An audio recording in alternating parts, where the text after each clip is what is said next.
Tiger, তোমার খেলার সাথী নিয়ে এসেছি। কি খুঁজে পাচ্ছ না? দেখা যাক তোমার বুদ্ধি দেখি। উরে বাবা রে, আমার টাইগারের বুদ্ধি কি!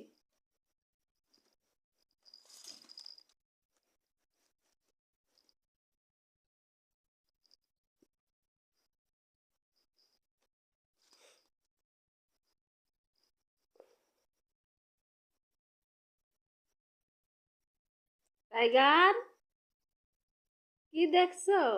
পাখিটা ধরতে পারবে না, কষ্ট করে লাভ নেই।